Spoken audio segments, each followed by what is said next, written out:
Hi, welcome to my channel, thanks for tuning in. This is my review of the fourth episode of the Loki TV series titled The Nexus Point. There'll be spoilers from the get-go, so let's get started. This episode opens on Asgard, with a young Loki playing with a toy. A TVA portal opens behind her, and out comes Ravonna dressed in the uniform of a Minuteman. She says that Loki is under arrest for crimes against the sacred timeline, and Loki is dragged off as she cries for help. We then see an echo of Loki's processing from the first episode, except it isn't funny this time. The girl is terrified, and the eerie music, weird camera angles, and sickly colour scheme just drive that point home. If there was any doubt left that the TVA were the villains, this should have put paid to that. And Ravonna does not pause or show any regret about what she's doing to a child. When brought before the judge, Loki bites Ravonna's hand, grabs her Tempact, and escapes. Clever girl. We then jump to modern day Ravonna as she's going to see the Timekeepers, and we get our first sighting of them. 3 figures in the mist. Mobius is waiting for her when she returns. She claims that she's the one being blamed for the events of last week. Mobius says he needs access to Hunter C-20 if he's going to find them. She refuses, and when he pushes, says that she's dead. Really should have seen that one coming. I was so hoping Ravonna was going to be one of the good guys. Mobius questions that, as C-20 seemed fine when they brought her home, and Ravonna claims that she declined rapidly after that and asks him to keep it a secret. Then we get back to Loki and Sylvie on Lamentis as the world ends, and they have found a nice out-of-the-way spot to watch and wait. Sylvie talks about how she remembers Asgard and how she was just a child when they came for her. She talks about how hard it was until she worked out how to hide. She grew up in the ends of 1,000 worlds, and that's where she was going to die. Back in the TVA control room, Mobius is searching for any disruption to the timeline. They've upped the threshold and still aren't getting anything.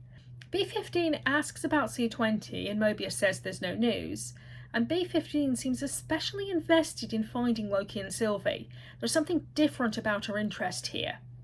And we switch back to Lamentis, not much time left now, and Sylvie wonders if the universal truth about Lokis is that they always lose.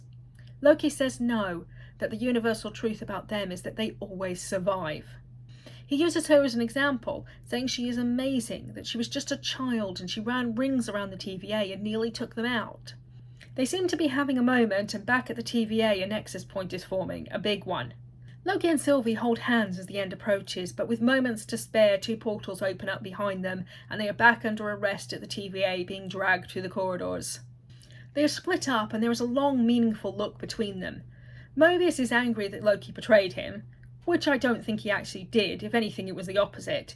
He only escaped with Sylvie because Ravonna was threatening him. And Loki is angry that Mobius betrayed him. And I do wonder how much of Mobius's anger here is on Ravonna's behalf, because she is getting into trouble. He does strike me as someone much more likely to get angry on the behalf of a loved one rather than himself. And it is notable that as soon as he finds out that Ravonna broke that trust, his anger at Loki disappears. Loki tries to tell Mobius that the TVA are lying to him, but he's having none of it, and Loki is thrown into a time cell where he's forced to repeatedly relive an unpleasant confrontation with Sif. He tries to play off that he doesn't care, but is clearly not keen on repeatedly beating him up. Mobius tries to convince Ravonna to let him interrogate Sylvie, arguing that he could break them faster working both of them, but she refuses. She worried that he might find out the truth. Mobius and B-15 chat about how these 2 orphan demigods have been more trouble than anyone else they have brought in. And I am loving these little normal job moments just peppered throughout. It adds this sense of realism that despite the fantastical nature, at the end of the day, these are just people doing their jobs. B-15 asks if Loki said anything, and Mobius says that he said that the TVA was lying, in a clear, can you believe that nonsense tone. However, that seems to spark something in B-15, though she says she's just doing her job. Still stuck in the time cell, Loki can't take it anymore, and the next time Sif arrives, he admits he's a horrible person and gives a speech about how he craves attention and is a narcissist and is scared of being alone.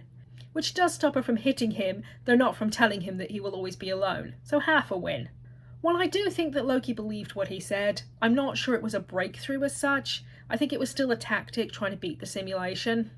Mobius comes to get him and starts his interrogation. It seems that he thinks that Loki and Sylvie were working together before Loki was brought in, and Loki is surprised at this. Loki denies that they are partners, saying that she's difficult and irritating and tries to hit him all the time. Very much like a person trying to deny they like someone. Mobius wants to know what caused the Nexus event on Lamentis, and Loki says he's not going to say anything just so they can kill him immediately after. Mobius tries to send him back to the time cell, and Loki spins this whole tale about how they've been working together. She had come to him on Asgard and they had hatched their plan together. He says he will dispose of her when he doesn't need her anymore, and Mobius tells him that she's already been pruned.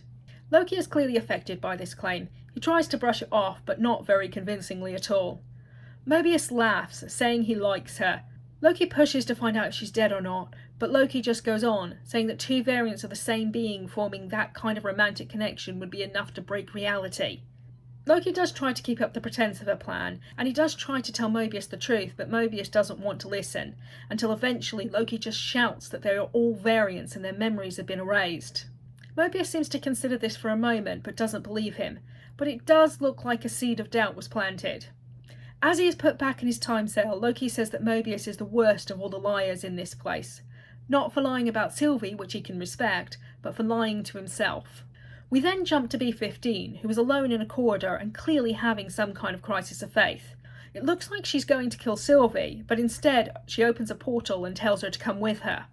In Ravona's office, she and Mobius are closing the case, but Mobius seems distracted. This scene is just full of dramatic irony. As much as Mobius clearly thinks something is being hidden from him, he has no idea. They share a drink and she asks if he could go anywhere, any time, where would he go? He deflects and asks why she wouldn't let him interrogate Sylvie. She claims it was so Sylvie wouldn't escape and asks again. Mobius says he likes being there with her. And I do wonder if this could be the first step towards him being trusted with the full truth. He says it's about time but doesn't seem all that enthused.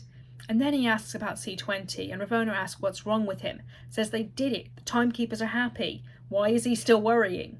He says something feels off, and she very cleverly gives up a convincing lie about how she was trying to protect him and didn't want anything to happen to him like C20, and tries to brush off his doubts as spending too much time with Loki's. He seems convinced, and she goes on to give what would be a great speech about how unusual a friendship like theirs is if it wasn't for the fact she was lying to him about some pretty important information about himself that he has the right to know. Mobius asks what she's going to do with the trophy from this mission, and swaps out their time pads while her back is turned. Unfortunately, his rush to get out may have raised some suspicion. B15 and Sylvie arrive back at the superstore from episode 2. B15 says she saw something while Sylvie was in her head, and wants to know what she did to her. Sylvie says it was her life before the TVA, and B15 calls that a trick, but Sylvie says that she cannot create memories, only use what is already there, and B15 says to show her. Afterwards, B15 is crying, saying she looked happy, and asks what now.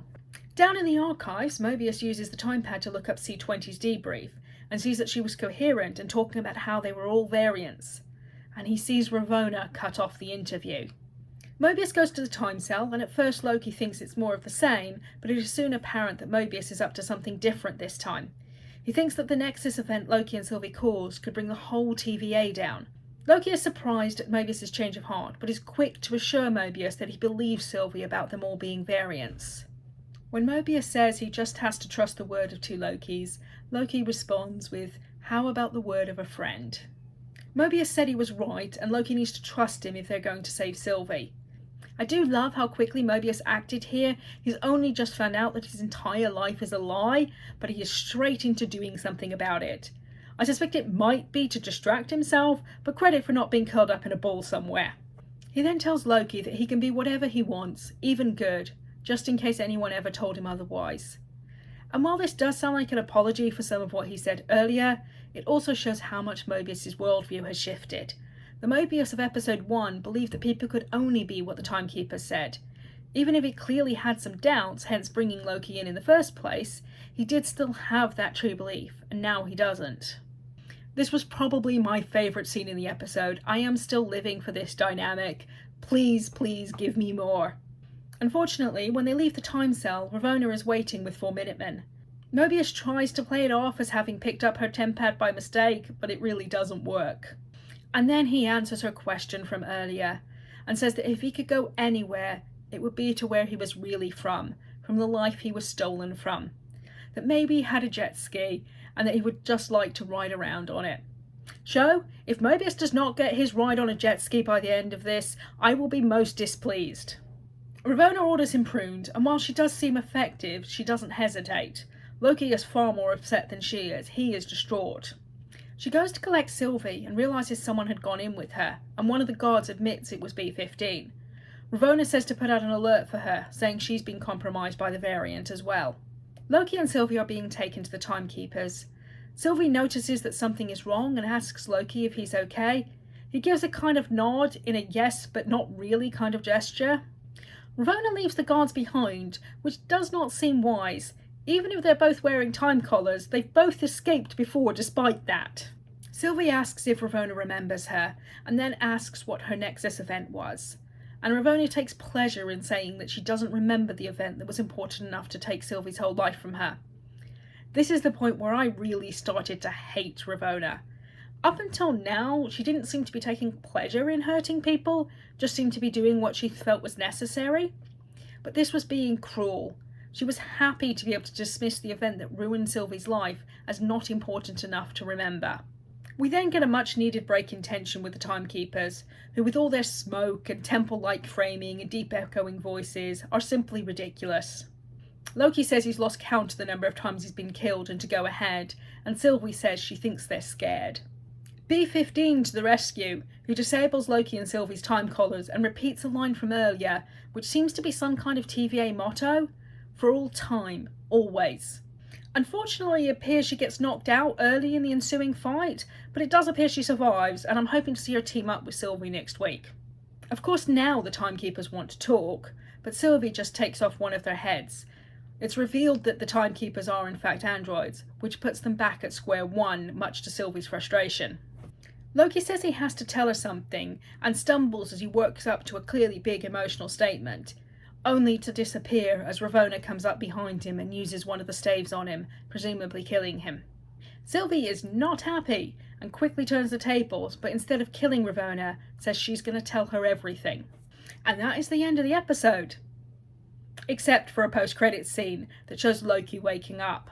He asks if he is dead, and the people standing over him say he will be unless he comes with them. One of them is dressed in what appears to be a reference to one of Loki's comic outfits, and I'm pretty sure the kid is Kid Loki, and the third is rather interestingly holding a warhammer. I'm guessing that they are all Loki variants. And then it is over, and wow did they want to get us in the feels this week. 2 main character deaths, interrupted love confessions, were they trying to kill us? So, it seems that Sylvie actually is Loki, which was a surprise to me. She still doesn't feel like a Loki to me. I get that she grew up completely differently, and so much of Loki is informed by his relationship to Thor, so it does make sense that she would be so different. She just seems to be lacking that sense of sly enjoyment that seems central to Loki. Though it does confirm Loki's gender fluidity, and her escaping from the TVA as a child explains how she diverged so much. And I was also apparently wrong about Disney not going down the Self-cest path, which was even more of a surprise, frankly. I absolutely didn't think they would do that. Honestly, I was sceptical they would do the whole Loki-Sylvie thing even if she wasn't a Loki, just because it would still look like Self-cest. That said, I'm not completely sure they actually are. They seem happy to make us think they are, but I'm not convinced just yet. While Loki absolutely cares about her, I'm not sold on it being romantic yet. It just seemed to come out of nowhere.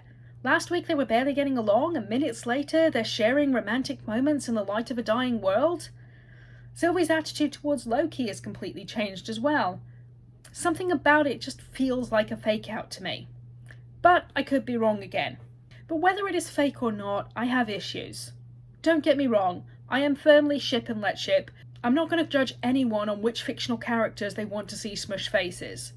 However, it is disappointing that they were willing to do a twisted Self-cest thing, but weren't willing to do a same-sex relationship. Seriously, do better. Pruning. Confession.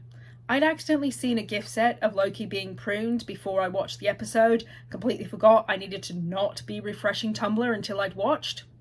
So I already expected that pruning did not actually kill people before we saw Mobius get pruned. I mean, technically, they could have switched the focus to Sylvie, but that would have been the kind of bait and switch that would not have gone down well. And it did remind me of an idle thought I had back when we first saw someone get pruned, that it did kind of look like someone being teleported rather than destroyed. I could maybe see them killing off Mobius for emotional impact, but even that I would be sceptical of. You don't get Owen Wilson into co-lead and then only use him for half the episodes. But even before seeing the post-credits scene, I knew there was no way they were actually killing off both of them in episode 4. I'm in two minds about this, because the killing off of Mobius was a really powerful moment and shows so much about Ravonna. But on the other hand, it reduces the emotional impact of Loki's pruning, because you know by then it can't be real. I think they maybe could have done something else between Ravonna and Mobius for the impact of the betrayal, and then revealed next week that he was pruned off screen if they needed to get him to the same place as Loki. Oh, Ravonna, I was rooting for you. Your friendship with Mobius was so sweet and you seemed so sensible. When it seems you really are a true believer, despite knowing at least some of the truth. And given we don't see her private meeting with the Timekeepers, and he didn't let the Minutemen up there with her, I suspect she knows the truth about them as well. But her being quite that callous was especially unexpected. I love how they really lent on her and Mobius' friendship to give the betrayal such emotional impact, and she really seems to hate variants, which is weird as she presumably is one and knows it. I am wondering if she's actually the real boss. Yes, from the flashback, we know she can't always have been, but it could be a role that is passed down, which makes me wonder if Mobius was pegged to be the next judge. I may have been hoping for something else, but I really liked the way she played out. It was heartbreaking to see Mobius realise the truth about her, and for him to die on the orders of someone he thought was a true friend. It was painful, but it was so good. Hunter B-15, on the other hand, was a really pleasant surprise. I didn't expect her to turn, but was so happy when she did. I love her, and she better have more to do in taking down the TVA. And they told us so much about B-15 and Mobius when they both acted on the new information without hesitation. And that could spread. If both of them turned, that could cause others to ask questions.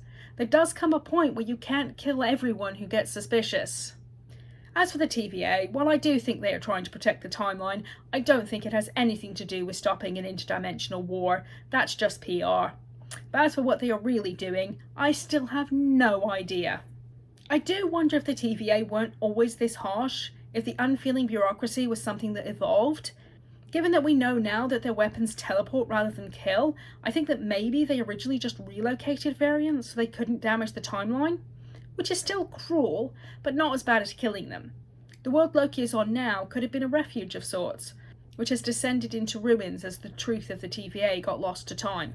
Definitely something of a paradigm shift after that episode. The Timekeepers aren't real, though I suspected that from episode 1. Pruning doesn't kill, but appears to transport. And Loki is now on a new world along with other variants of himself.